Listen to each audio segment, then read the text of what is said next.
There's no feeling more intense than starting over. If you deleted your homework the day before it was due, as I have, or if you left your wallet at home and you have to go back after spending an hour in the commute. If you won some money at the casino and then put all your winnings on red but it came up black. If you got your best shirt dry cleaned before a wedding and then immediately dropped food on it.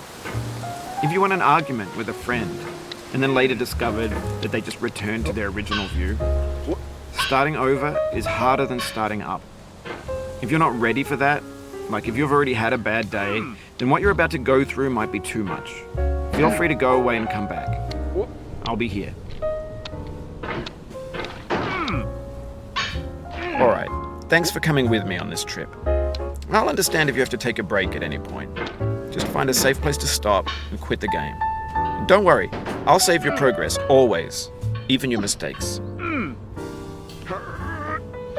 This game is a homage to a free game that came out in 2002, titled Sexy Hiking.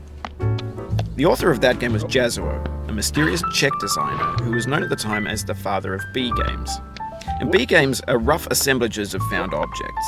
Designers slap them together very quickly and freely, and they're often too rough and unfriendly to gain much of a following. They're built more for the joy of building them than as polished products. In a certain way, Sexy Hiking is the perfect embodiment of a B game. It's built almost entirely out of found and recycled parts, and it's one of the most unusual and unfriendly games of its time. In it, your task is simply to drag yourself up a mountain with a hammer. And that act of climbing, in the digital world or in real life, has certain essential properties that give the game its flavor. No amount of forward progress is guaranteed.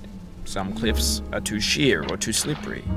And the player is constantly, unremittingly in danger of falling and losing everything. Anyway, when you start Sexy Hiking, you're standing next to this dead tree that blocks the way to the entire rest of the game. It might take you an hour to get over that tree, and a lot of people never got past it. You prod and you poke at it, exploring the limits of your reach and your strength, trying to find a way up and over. And there's a sense of truth in that lack of compromise. Most obstacles in video game worlds are fake. You can be completely confident in your ability to get through them once you have the correct method or the correct equipment or just by spending enough time. In that sense, every pixelated obstacle in Sexy Hiking is real. The obstacles in Sexy Hiking are unyielding, and that makes the game uniquely frustrating. But I'm not sure Jazuo intended to make a frustrating game. The frustration is just essential to the act of climbing, and it's authentic to the process of building a game about climbing. A funny thing happened to me as I was building this mountain. I'd have an idea for a new obstacle, and I'd build it, test it, and it would usually turn out to be unreasonably hard. But I couldn't bring myself to make it easier.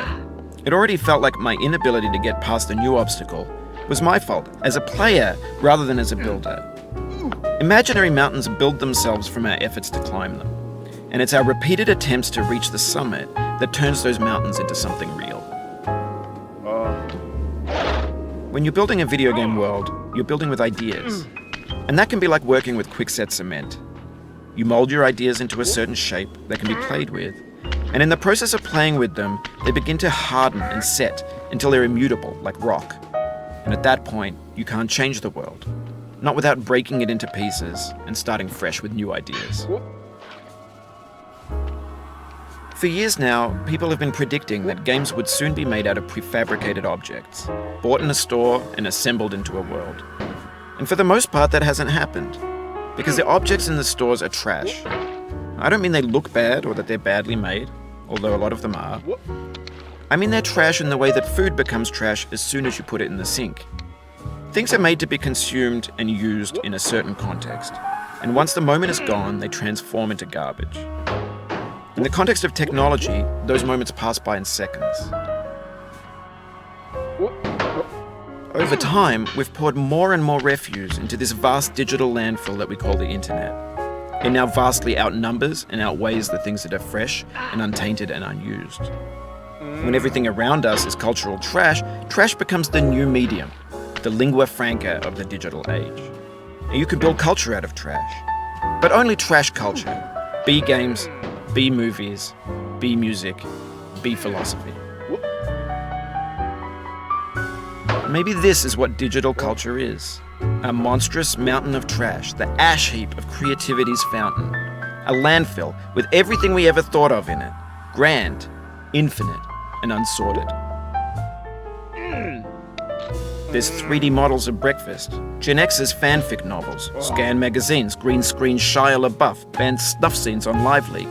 Facebook's got lifelike bots with unbranded adverts and